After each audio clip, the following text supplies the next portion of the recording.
Dharavath Raj Kumar Naik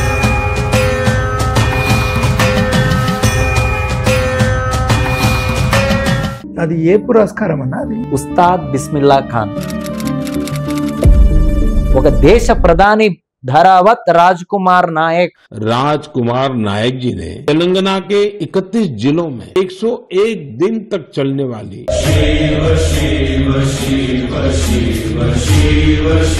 department of language and culture doctor మామిడి హరికృష్ణ గారు వారు చేసిన కృషి 10 సంవత్సరాలలో దాదాపుగా ఒక 4 ఉస్తాద్ అవార్డులు రావడం. బిస్మిల్లా ఖాన్ గారు కాశీలో శివుని దగ్గర ఆయన నిద్ర మేల్కొల్పేది ఆయనే, మళ్ళీ నిద్ర పుచ్చేది కూడా ఆయన షెహనాయి తోటి. దాగి ఉన్నటువంటి దేవాలయ కళలను బయటికి తీసుకురావాలి తెలంగాణ. అరవింద్ పగడే మరి కాకతీయుల కాలంలో పుట్టింది, లేదంటే ఆ టైంలో విరాజిల్లింది పేరిణి నాట్యం అంటున్నాం కదా, అసలు ఏంటి అని చెప్పేసి మొత్తం రీసెర్చ్ చేస్తే అన్టోల్డ్ తెలంగాణ అని చెప్పేసి ఒక అద్భుతమైన ఒక పుస్తకాన్ని ఆవిష్కరించారు.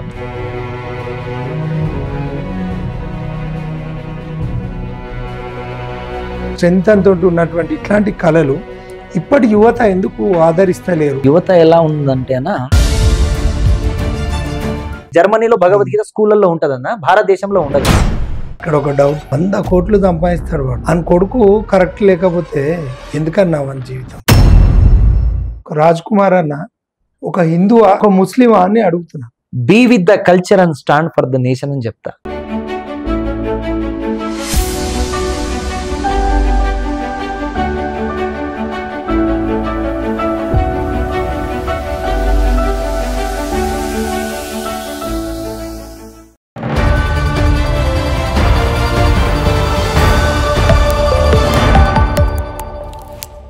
Welcome to ANR studios.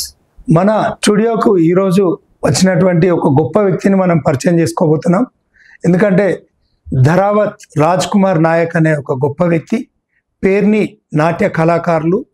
అతను సూర్యాపేట ఒక మారుమూలు తండాలో పుట్టి ప్రపంచ ఖ్యాతికి చెందినటువంటి గొప్ప వ్యక్తిని మనం ఈరోజు మన ఛానల్కి పరిచయం చేసుకోబోతున్నాం. అన్న నమస్తే. అన్న నమస్తే. ఎందుకంటే ఓం శ్రీ గురుభ్యో నమః. ఎందుకంటే మీరు ఒక గురు సాంగత్యంలో శిక్షణ పొంది మీరు ఒక గురు స్థానంలో ఉండడం, అందులో మీరు తెలంగాణ వాస్తవ్యులు కావడం, జాతీయ స్థాయి పురస్కారం పొందడం అనేది చాలా అదృష్టం. ఇంకా అంతకంటే ముందుగా మీరు ఏఎన్ఆర్ స్టూడియోస్కి మీరు పిలవగానే వచ్చి ఈ మన మట్టిలో మాణిక్యాలు అనే ఒక కార్యక్రమానికి మీ హాజరైనందుకు ధన్యవాదాలు అన్న. ముందుగా మీరు ఈ పేరిణి నాట్యాన్ని ఎందుకు ఎన్నుకున్నారని అడుగుతున్నానా? పేరిణి నాట్యం మనకు సహజంగా అంటే నేను మొదటగా స్టార్ట్ చేసింది వచ్చేసి జానపదం. నా చిన్న ఏజ్ లో, అంటే సింగర్ గా లేదు, నాట్యంలో అంటే జానపద నృత్య కళాకారులు స్టార్టింగ్ ఏది అంటే 1వ తరగతి నుంచి 5వ తరగతి వరకు మన తండాలో ఉన్న స్కూల్లో, అక్కడ సోషల్ టీచర్, ఆయన స్వతహాగా డాన్స్ టీచర్ కూడా.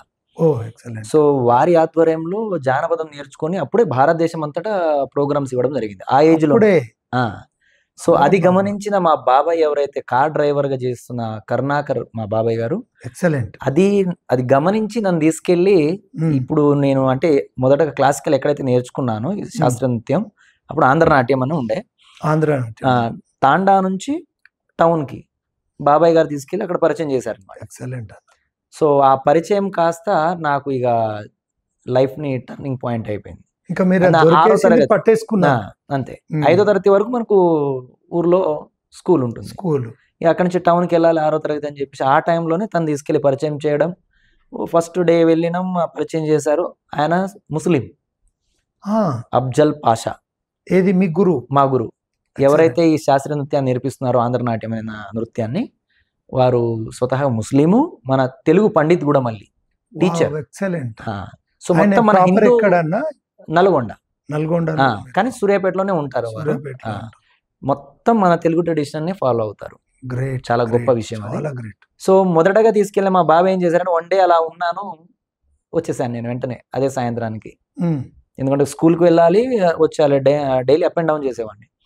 అలాంటిది 1-2 డేస్ వెళ్ళి బంద్ చేసిన తర్వాత, ఒక వారం తర్వాత గురువు గారు బండి వేసుకొని వచ్చి, ఏమోయ్ వచ్చావు 2 రోజులు వాళ్ళు బంద్ చేసావేంటి అనగానే, అయ్యో మాస్టర్ నేను వస్తానండి అని చెప్పేసి అన్న. నెక్స్ట్ డే పోయినవాడిని అటే ఇక అంటే నీ లోపల కళను అతను గుర్తించాడు. గుర్తించారు. నీ విజనర్ని ఆయన ఆ. ఆల్రెడీ నీ కళను ఆయనకు అన్నాడు. అంతే దాన్ని సాకారం చేసింది. అంతే. Great. సో అక్కడ తీసుకెళ్ళిన ఎవరైతే గురువు అఫ్జల్ పాషా గారు ఉన్నారో, నన్ను పిలవంగానే నేను వస్తానని చెప్పేసి నెక్స్ట్ తెల్లారి ఏంటంటే అదే షార్ట్ వేసుకొని షర్ట్ వేసుకొని స్కూల్ డ్రెస్ వేసుకొని ఉన్న ఒక జత, ఒకటే జత. గ్రేట్. ఇక అది భగవంతుడు మనకు ఆ టైంలో ఏమి ఇవ్వలేదు. పుస్తకాల బ్యాగ్ వేసుకొని బడికి వెళ్ళిన, ఆ బడికి వెళ్ళి సాయంకాలం గురుగారి దగ్గరికి వెళ్ళిపోయాను. ఎక్సలెంట్. ఇక అక్కడనే ఉండిపోవడం జరిగింది. 2 days 3 days 4 days ఇంటికి పోవడం లేదు. ఇంటికాడ కొంచెం కన్ఫ్యూజ్ అయ్యి ఏమైంది ఇడిపోయింది అని చెప్పేసి బాబాయ్ని అడిగితే, లేలే పలానా చోట ఉన్నాడు, మీరేం కంగారు పడకండి అంటే, మరి చెప్పాలి కదా మాకు ఒక మాట.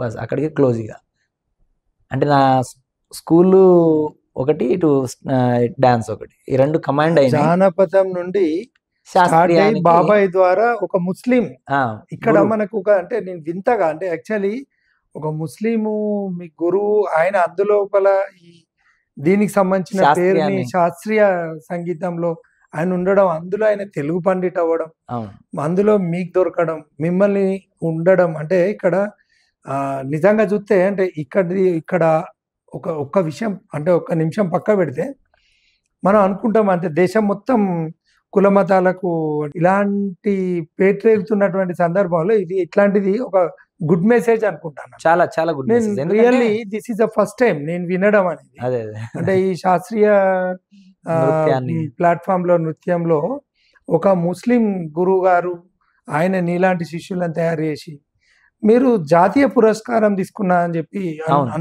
ఉంది. మీరు అది ఏ పురస్కారం అన్నా? అది ఉస్తాద్ బిస్మిల్లా ఖాన్.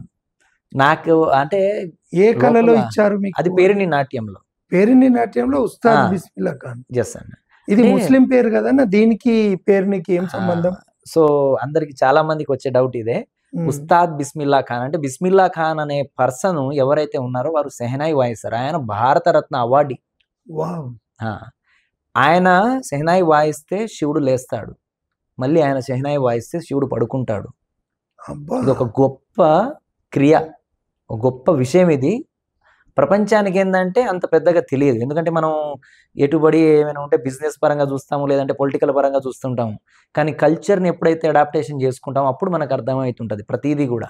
సో ఈయన షెహనాయి వాయించేది ఎక్కడ అంటే కాశీలో ఉన్న కాశీ విశ్వనాథుడి దగ్గర వాయించేవారు.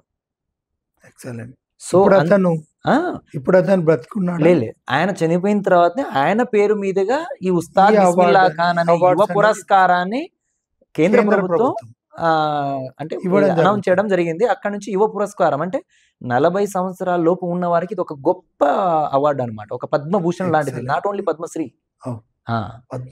పద్మభూషణ్ అంత వాల్యూ ఉన్న అవార్డు ఇది. కానీ చాలా మందికి తెలియదు. ఈ అవార్డు గురించి బాగా పబ్లిక్ లోకి రావడానికి కూడా ఒక పెద్ద కారణం ఒకటి ఉంది ఇక్కడ. మన తెలంగాణ సాధించుకున్న తర్వాత అంటే అప్పటి వరకు ఎవరికి అంత పెద్దగా అవార్డ్స్ మీద అంత అవగాహన లేదు. ఎప్పుడో ఒక సంవత్సరానికో 2-3 సంవత్సరాలకో ఓ పద్మశ్రీ, లేదంటే ఒక సంగీత్ నాటక అకాడమీ అలాంటి అవార్డ్స్ రావడం, లేదంటే ఓ 10-15 సంవత్సరాలకు ఒకసారి ఉస్తాద్ అనే అవార్డు రావడం, అట్లాంటి చిన్న చిన్న అంతే. కానీ మన తెలంగాణ ఇది, మన యాస, మన భాష, మన బోనం, మన కట్టు, మన పేరుని అని ఎప్పుడైతే ఒక సంకల్పంతో ముందుకెళ్ళామో, ఒక్క మర్రి చెట్టు లాంటి వ్యక్తి department of language and culture director మామిడి హరికృష్ణ గారు, డాక్టర్ మామిడి హరికృష్ణ గారు, వారు చేసిన కృషి 10 సంవత్సరాలలో దాదాపుగా ఒక 4 ఉస్తాద్ అవార్డులు రావడం రీసెంట్ గా మీరు చూసే ఉంటారు. పద్మశ్రీలు 6 పద్మశ్రీలు అన్న, అది అసలు ఎంత గొప్ప విషయం. ఆనాడు మనం ఏరుకోవాలన్నా కష్టం, మనకి కనుమరుగైపోతున్నటువంటి కళల్ని మామిడి హరికృష్ణ గారు నిజంగా చాలా మంది దగ్గర నేను సార్ పేరు విన్నా నేను, కానీ ఎక్సలెంట్. అంటే పట్టు వదలని విక్రమార్కుడు. అదేవిధంగా ఒక కళలకు సహకారంగా ఉద్యమ సమయంలో కూడా అనేక ప్రోగ్రామ్స్ ఉన్నది, ఆయన కాంట్రిబ్యూషన్ ఉంది. అదేవిధంగా ఈ కళలను కాపాడుకొని మిమ్మల్ని జాతీయ అంతర్జాతీయ స్థాయిలకు నేను విన్నా. మీరు అంటే ఈ పేరుని నాట్య ప్రదర్శన ఐక్యరాజ్య సమితిలో కూడా ప్రోగ్రామ్ జరిగినాయని జరిగింది. అంటే లండన్ పార్లమెంట్ అలాంటి సందర్భాలు అంటే మేము చేయలేదు, మా మిత్రులు ఎవరైనా కానీ మనది. కానీ ఈ మన కళల్ని అంటే అప్పుడు అంతా తొక్కి పెట్టేశారు. కానీ అదే చెప్తున్నాను కదా, ఒక సింహం లాంటి మనిషి, ఒక ఆఫీసర్, ప్రాపర్ ఆఫీసర్, ఎటువంటి అంటే డైనమిక్, లెజెండరీ. అంటే ఎట్లా అంటానంటే, నేను ఇంత దోచుకోవాలి అంత సహజంగా అయితే మన ఆఫీసర్లు మనకు తెలియంది అయితే ఏం లేదు, కానీ ఇలాంటి ఆఫీసర్ ఏంటంటే కళాకారుడికి కడుపు నింపే ఆఫీసర్ అన్నమాట. కానీ గ్రేట్ అన్న, ఏ వ్యక్తి ఎదిగితే నేనే ఎదిగినా అంటారు, కానీ మీరు ఫీల్ అవుతారు. అది మీరు అట్లా మర్చిపోకుండా అట్లాంటి వ్యక్తుల ప్రస్తావన తీసుకురావడం అనేది మీ ఔన్నత్యానికి నేను హ్యాట్స్ ఆఫ్ అన్న. కార్ డ్రైవరు మీ బాబాయ్ గారు, అదేవిధంగా అఫ్జల్ పాషా గారు గురువు గారిని గుర్తుపెట్టుకొని, మీరు మామిడి హరికృష్ణ గారు, ఈ విధంగా మీ ప్రస్థానంలో వాళ్ళని గుర్తుపెట్టుకున్నటువంటి మీ ఔన్నత్యం. సాక్షాత్తు మీరు జాతీయ పురస్కారం తీసుకున్నటువంటి వ్యక్తి ఆయన భారతరత్న ఉస్తాద్ బిస్మిల్లా ఖాన్ గారు. సాక్షాత్తు కాశీలో శివుని దగ్గర ఏదైతే ఆయన నిద్ర మేల్కొల్పేది ఆయనే, మళ్ళీ నిద్ర పుచ్చేది కూడా ఆయన షెహనాయి తోటి మేల్కొల్పేది ఆయననే, నిద్ర పుచ్చేది సాక్షాత్తు శివుడు. అందరూ అంటారు కదన్నా, అంటే ఇది not related with our subject, but ఏంటంటనా, ఈ దేవుడు, ఈ శివుడు అనేట ఆయన హిందువులకే సంబంధించింది అనే ఒక భావన ఇలా దేశవ్యాప్తంగా సెన్సేషనల్ గా డిస్కషన్స్ అవుతున్నటువంటి సందర్భంలో ఒక ముస్లిం వ్యక్తి ఆ షెహనాయి ఏదైతే వాయిస్తాడో, ఈ సందర్భం అనేది చాలా నిజమన్నా. ఆయన గురించి కొన్ని విషయాలు మన వ్యూవర్స్ తెలియజేయండి. అంటే చిన్న పాయింట్ ఒకటి చెప్తాను మీకు. అమెరికాలో ఒక ప్రోగ్రామ్ జరిగినప్పుడు ఆయన వాయించడానికి అక్కడికి వెళ్ళారనమాట. ఆయనని అమెరికన్ ప్రెసిడెంట్స్ నుంచి ఒక విషయం అంటే ఎలా తెలియపరిచారంటే, మీరు మా అమెరికాలో వచ్చి ఉండండి ఆఫర్ చేశారు. ఈ కళను గుర్తించి ఆయన వాయించిన షెహనాయిని గుర్తించి, ఆ విధానం అనేది ఎంత అద్భుతమైందంటే, ఇక ఆయన షెహనాయి వాయిస్తే శివుడు లేస్తాడు అనే భావాన్ని మనలో క్రియేట్ చేశారే, అది ఎంత గొప్ప విషయం అనేది అర్థం చేసుకోవచ్చు. అలాంటిది మీరు అమెరికా వచ్చేస్తే మీకు మేము ఇల్లు ఇస్తాము, మీకు అన్ని వసతులు కల్పిస్తాము, అన్ని ఇస్తాము, మీకు ఏ కోరిక ఉన్నా ఆ కోరిక తీరుస్తాము అన్నారు. ఆయన ఓకే అని చెప్పారు. ఓకే అని చెప్పి మీ కోరికలు ఏంటని అడిగినప్పుడు కోరికలు అని చెప్పుకుంటూ వచ్చారు. చాలా సంతోషం, నేను వస్తాను తప్పకుండా, మా గంగమ్మని అక్కడ తీసుకురండి, మా శివయ్యని అక్కడికి తీసుకురండి, నాకు ఏమొద్దు, నేను షెహనాయి వాయిస్తా, మా శివయ్య మా గంగమ్మ ఆడ ఉంటే ఉదయాన్నే నేను స్నానం చేసుకొని మా శివయ్యకి వెళ్ళి నేను షెహనాయి వాయిస్తే ఆయన లేస్తాడు నిద్ర, మళ్ళీ నిద్ర పుచ్చేది కూడా నేనే. సో ఈ రెండు తీసుకొచ్చేయండి, నేను బ్రహ్మాండంగా ఈయనే ఉండిపోతా అమెరికాలో అని చెప్పారన్నమాట. అంత గొప్ప వ్యక్తి బిస్మిల్లా ఖాన్. అందుకని ఆయనకి భారతరత్న అవార్డు ఇచ్చి సత్కరించడం జరిగింది. అసలు ఇంకా భారతరత్న కంటే ఇంకా గొప్ప అవార్డు కూడా ఇవ్వాల్సిన పరిస్థితి.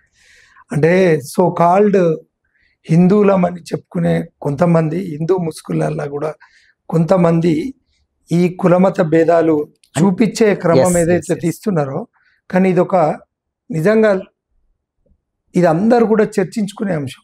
వాస్తవం. బిస్మిల్లా ఖాన్ అనే వ్యక్తి, అతనికి భారతరత్న ఇవ్వడమే కాకుండా అతని పేరు మీద యువ పురస్కారం అవార్డు ఇవ్వడం, అందులో మీరు సెలెక్ట్ కావడం, దాన్ని మిమ్మల్ని గుర్తించడం అన్న, ఈ జర్నీలో భాగంగా మీరు నిజంగా ఒక తండవాసిగా అక్కడ ఉన్నారు.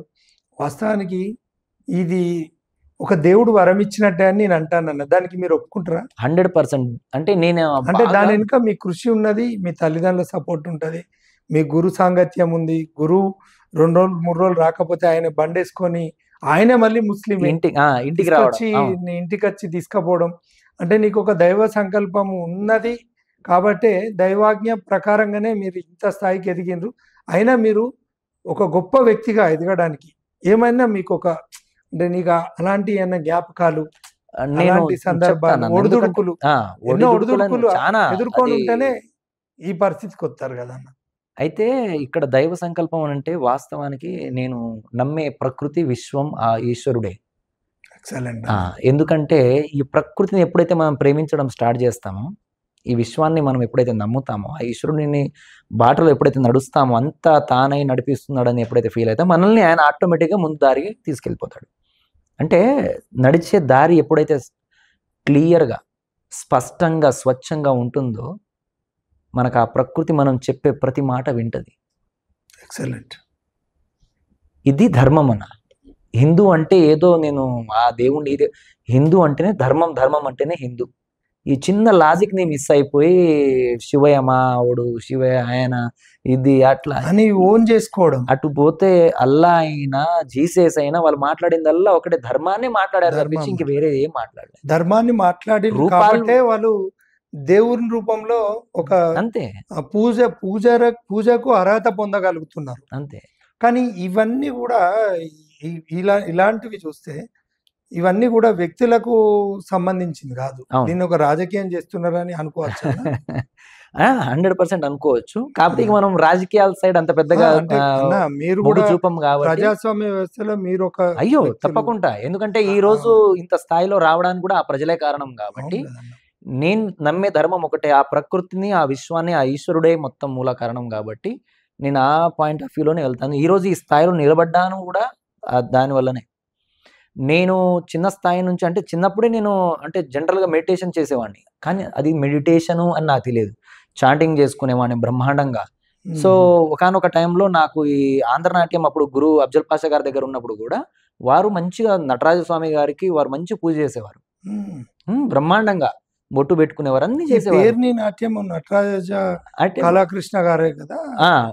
అంటే అఫ్జల్ పాషా గారి దగ్గర నుంచి వరంగల్ ఏదైతే బాగా పాపులర్ అయిందో కాకతీయుల టైంలో మన ఈ పేరుని అక్కడ బాగా ఎస్టాబ్లిష్ అయి ఉండే. కాకతీయులే గుర్తించిండ్రన్న అంతకు ముందు కూడా ఉంది మనకు. 1వ శతాబ్దం నుంచే దీని యొక్క పేరు అనేది ప్రస్తావన. శతాబ్దంలోనే ఇది పేరుని నాట్యం అనేది ప్రాచుర్యంలోకి వచ్చింది, చాలా ప్రాచుర్యం. కానీ దాన్ని గుర్తించింది మాత్రం కాకతీయులే, వెలికి తీసింది. అంటే బాగా నేను విన్నటువంటి. ఎందుకంటే మనకు ఇక కాకతీయ టైమ్స్ అంటే ఇప్పుడు దాదాపు 800-700 సంవత్సరాలు పీరియడ్ బ్యాక్ లో ఉంటాం మనం. సో 1వ శతాబ్దం నుంచి 6వ శతాబ్దం వరకు మనకు ఈ పేరుని అనే ప్రస్తావన జరిగింది. మనకిప్పుడు ఇక్కడ తెలుగు టెక్స్ట్లలో కానీ, ఇక్కడ గ్రంథాలు ఇండియాలో భారతదేశంలో ఉన్న గ్రంథాల్లో దొరకట్లే, కానీ ఇటలీలో గ్రంథాలయంలో మన ఈ పేరుని ప్రస్తావన జరిగిన గ్రంథం ఒకటి ఉంది అక్కడ, ఇంగ్లీష్ లో ఉంది. అది అంటే మన అధ్యాయం 2లా. ఇది భారతీయ కళనేనా? భారతీయ కళ అని, భారతీయ కళనే ఇటలీలో గుర్తించారు, అక్కడ గ్రంథాలయంలో ఉంది. అది కూడా ఇంగ్లీష్ లో దొరుకుతుంది. అది ఇంగ్లీష్ లో దొరుకుతుంది. అయితే పేరుని ప్రస్తావన ఇందాక అన్నారు కదా, అంటే మనకు కాకతీయుల టైంలో అనేది బాగా పాపులర్ అయింది, చాలా అద్భుతంగా విరాజిల్లింది అప్పుడు. కానీ ఇది 1వ శతాబ్దం నుంచే మొదలైందన్న విషయాన్ని మనకు తెలియపరచడం కోసం నందికేశుడు రాసిన నంది భరతంలో ఉందన్నమాట. సో మనకు చెప్పుకోవచ్చు, అంటే పేరుని ఎప్పుడు పుట్టింది అంటే అయ్యా 1వ శతాబ్దం నుంచే ఉంది అని చెప్పుకోవడానికి చాలా దృఢమైన ఆధారాలు మనకు ఉన్నాయి. ఎస్, అక్కడికి వెళ్ళి పేరుని మొదలైతే 1వ శతాబ్దం 2వ శతాబ్దంలో, తర్వాత మనకు కాలక్రమేణా ప్రతి శతాబ్దంలో ఏదో ఒక గ్రంథాలలో దాని యొక్క ఐడెంటిటీ అనేది ఉంది కాబట్టి కాకతీయులు అక్కడ నుండి వాళ్ళు గణపతి దేవుడు అంటే మనకు అంటే అప్పుడు వారు పరిపాలిస్తున్నారు. జాయప్ప గజసేనాధిపతిగా ఉండే, అంటే రీసెర్చ్ చేస్తుంటే ప్రతి మనకు దొరికిపోతుంది అన్న, ఏదైనా సరే అది ఎప్పుడు పుట్టింది ఏంటిది అనేది చూస్తే. అరవింద్ పకడే అని చెప్పేసి బ్రదర్ చాలా అద్భుతంగా మన అరవింద్ పకడే అని చెప్పేసి మిత్రుడు ఎట్లాంటి గొప్ప విషయం చేశాడంటే, త్రూ అవుట్ తెలంగాణ నేను ఏ విధంగా అయితే ఈ రోజు నేను ఉస్తాద్ బిస్మిల్లా ఖాన్ అవార్డుకి అర్హత పొందానో, అంటే 101 రోజుల పాటు మన తెలంగాణ మొత్తం ఒక్క రోజు కూడా హాలిడే లేకుండా 101 రోజులు ఉదయం మధ్యాహ్నం సాయంత్రం. అంటే దీన్ని వేదిక ఎవరు, ప్రభుత్వం ఏమైనా సపోర్ట్ దొరికిందా? మామిడి హరికృష్ణ గారి ప్రోద్బలంతో నేను ఆ కార్యక్రమాన్ని చేయడం జరిగింది. ఉదయం మధ్యాహ్నం సాయంత్రం. అంటే దీన్ని ఐడెంటిటీ జనాలకు తీసుకెళ్ళాలి. Yes, exactly. మన కల్చర్, మన సాంప్రదాయాన్ని మనం తెలుసుకోవాలి, మన పేరుని మనం తెలుసుకోవాలి. ఇది మన గొప్ప శాస్త్రీయ నృత్యం, భారతదేశంలో మొట్టమొదటిగా పేరుగాంచిన నాట్యం ఇది. దీని మనకు అంటే వెనుకబాటుతనంలో మనకు తొక్కేశారు కదా. సో అలా దాన్ని చేయడం, అలాంటి కళను, పేరుని నృత్యాన్ని ఈ 101 రోజుల పాటు 101 రోజుల పాటు కళా ప్రదర్శన చేయడం గొప్ప విషయం. అయితే ఇలా ప్యాటర్న్ ని సెట్ చేసుకొని త్రోడ్ తెలంగాణ తిరిగాడు అనమాట మిత్రుడు. ఎవరు? అరవింద్ పగడే. మరి కాకతీయుల కాలంలో పుట్టింది, లేదంటే ఆ టైంలో విరాజిల్లింది పేరిణి నాట్యం అంటున్నాం కదా, అసలు ఏంటి అని చెప్పేసి మొత్తం రీసెర్చ్ చేస్తే అన్టోల్డ్ తెలంగాణ అని చెప్పేసి ఒక అద్భుతమైన ఒక పుస్తకాన్ని ఆవిష్కరించారు.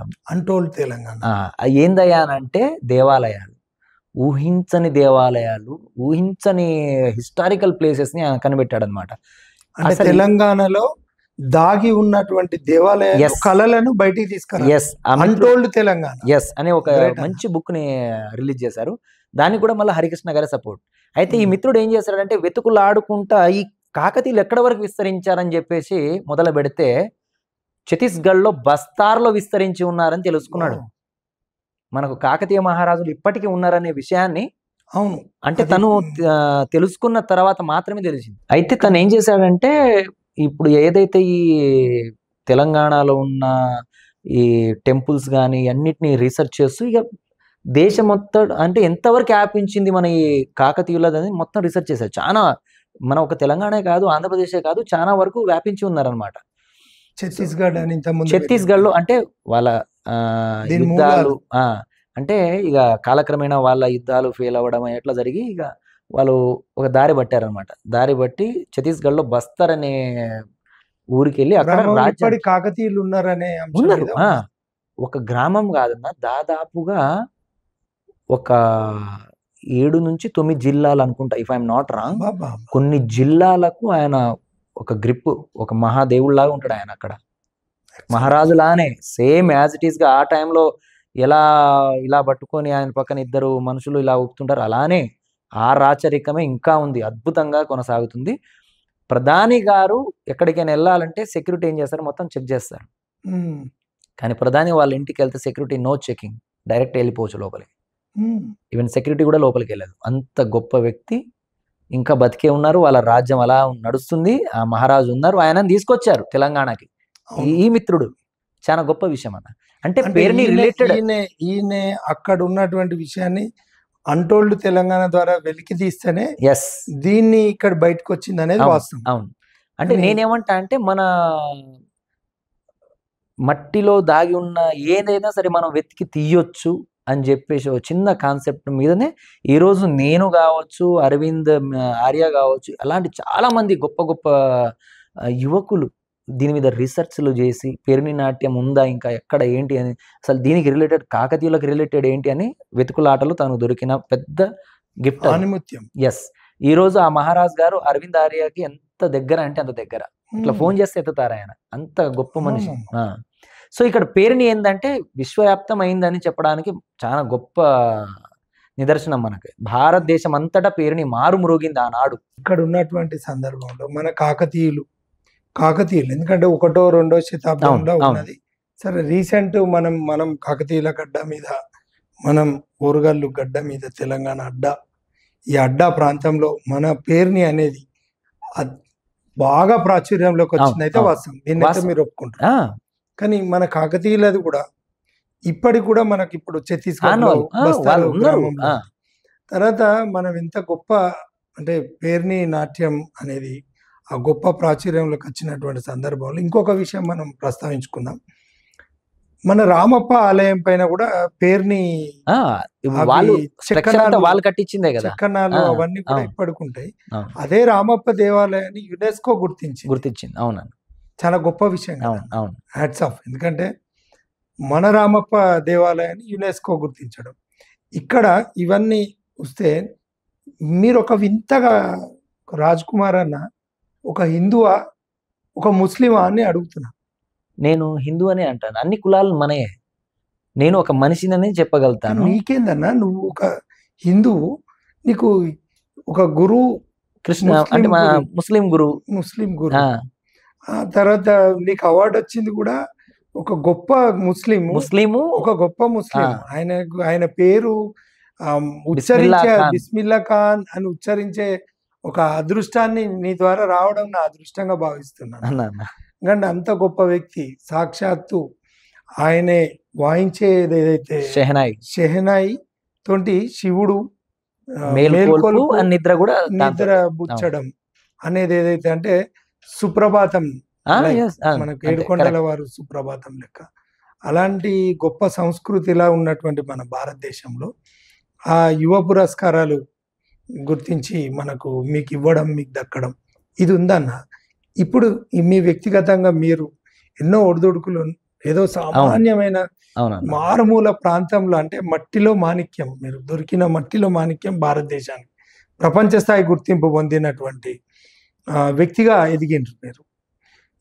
ఇట్లాంటి సందర్భంలో అన్న ఎందుకు ఈ మానసికంగా శారీరకంగా మంచిగా అంటే శరీర దారుఢ్యంతో మానసికంగా ఒక స్ట్రెంగ్త్ అంతో ఉన్నటువంటి ఇట్లాంటి కళలు ఇప్పటి యువత ఎందుకు ఆదరిస్తలేరు? అంటే యువత ఎలా ఉందంటే అన్న కలియుగం అంటాం కదా సహజంగా. సో ఈనాడు ఈ 10 సంవత్సరాలలో స్పెషల్లీ మన తెలంగాణ వరకు చూసుకుందాం. ఈ తెలంగాణలో 10 సంవత్సరాల్లో ఏం జరుగుతుందయ్యా అంటే మూలవాసులు ఎవ్వరు పేదరికాన్ని ఎవరైతే అనుభవిస్తున్నారో అనగారిన జాతులు ఏమైతే ఉన్నాయో, దళిత కుటుంబాలు ఏమైతే ఉన్నాయో వీళ్ళే అన్న, ఎవ్వరో కాదు, వీళ్ళే ఇంకా లోపలికి వెళ్ళిపోతుంటారే కానీ బయటికి రావడం చాలా కష్టం. కానీ ఇలాంటి దళిత కుటుంబాల నుంచి, అనగారిన కుటుంబాల నుంచి మనకి ఇలాంటి బ్యాక్వర్డ్ క్యాస్ట్లో ఏమైతే ఉంటాయో వాటి నుంచి బయటికి రావాలంటే చాలా కష్టం. కానీ వీళ్ళు బయటికి రావాలంటే ఒకటే మార్గం అన్న, అది ధనిక కుటుంబాలకు సంబంధించిన వారికి మాత్రమే తెలుస్తుంది. అంటే కల్చర్ని ఎప్పుడైతే అడాప్టేషన్ చేసుకుంటామో వాళ్ళు గొప్పగా పేరు పొందుతారు, డబ్బు సంపాదించుకుంటారు, మంచి విధంగా వెళ్తుంటారు. అంటే వారు ఏదో చెడ్డోళ్ళు లేదా మనం ఏదో మంచోళ్ళం అట్లా అని చెప్పట్లేదు. అంటే వారికి మాత్రం ఆ జ్ఞానోదయం అవుతుంది. ఈ పేద కుటుంబాలు ఏమైతే ఉంటాయో వారికి అంత తొందరగా జ్ఞానోదయం అవడానికి సహకారం దొరకదు. ఎందుకంటే ఏదైనా కల్చర్ లాంటి వాళ్ళకి అలవాటు అవ్వాలి. సో అలాంటి ప్రతి ఒక్క దళిత జాతిలో కానీ ఏదన్నా వాళ్ళకు ఒక కల్చర్ ఉంటుంది. వారి కల్చర్ని ఎప్పుడైతే వాళ్ళు నమ్ముకొని బయటికి వస్తారో అప్పుడు తప్పకుండా వారి జాతితో సహా గర్వించదగ్గ వ్యక్తులుగా మారతారన్న. కానీ ఎవరో ఒకరు టార్చ్ బేరర్గా ఉండాలి. అలా ఈ 10 సంవత్సరాలు మాకు 3 ఉస్తాదులు మూలవాసులు, 3 ఉస్తాదులు మూలవాసులు. ఎవరన్నా? ఓ బంజారా కుటుంబానికి చెందిన ధరావత రాజకుమార్ అని నేను, ఓ ఎస్సీ కుటుంబానికి చెందిన అందే డప్పు భాస్కర్ 2. మొట్టమొదటి తెలంగాణ సాధించిన తర్వాత వచ్చిన అవార్డు ఉస్తాద్ బిస్మిల్లా ఖాన్. బీసీ కులానికి చెందిన ఉస్తాద్ ఒగ్గు రవి, చౌదరపల్లి రవి, ఒగ్గు డోలు ఒగ్గు కథలు చెప్పుకుంటా, అంటే వారి కులాలకి అంటే ఎంత గొప్పగా ఆణిముత్యాల్లాగా మారిపోయారు అన్న ఒక్కొక్కరు. కానీ వీళ్ళందరూ అంటే మాలాంటి యువకుల్ని మట్టిలోంచి మాణిక్యాలు మీరు పెట్టిన టైటిల్కి తగ్గినట్టుగానే మమ్మల్ని ఇలా పట్టుకొని మీరు చేస్తారా తమ్ముళ్ళు అని చెప్పేసి మమ్మల్ని ఈరోజు నిలబెట్టిన వ్యక్తి ఒకే ఒక్కడు, మర్రి చెట్టులాగా మర్రి వృక్షంలాగా మామిడి హరికృష్ణ గారు. అంటే ఎవరో ఒకరు తోడుపడాలని, అంటే టార్చ్ బేరర్గా మారగలగాలి, ఒక బిర్జిగా ఒక దారి చూపడానికి ఎవరో ఒకరు ఉండాలి. అలా ప్రభుత్వ అధికారి అయిన మామిడి హరికృష్ణ గారు మమ్మల్ని అలా ట్రాక్ మీదకి తీసుకొచ్చారు. గొప్ప వ్యక్తి అన్న. కానీ ప్రభుత్వం తరపున ఉద్యోగ అవకాశాలు కూడా అయితే ఎగ్జాక్ట్లీ అన్న. అంటే మొన్న రీసెంట్ గా ఒక సన్మాన కార్యక్రమంలో పాల్గొన్నాం. చిందు యక్షగానం చేసుకునే సమ్మయ్య గారు ఒక మాట అన్నారు, రాత్రికి మహారాజులం తెల్లారితే పూట గడవని బికారులం అన్నారు. అంటే ఎంత బాధ అనిపించిందంటే ఆ మాట. అంటే పెద్దలు చాలా, అంటే ఎమ్మెల్యేలు వాళ్ళు వీళ్ళందరూ ఉన్నారు ఆ డయాస్ మీద, గుండె తరక్కపోయిందన్నా.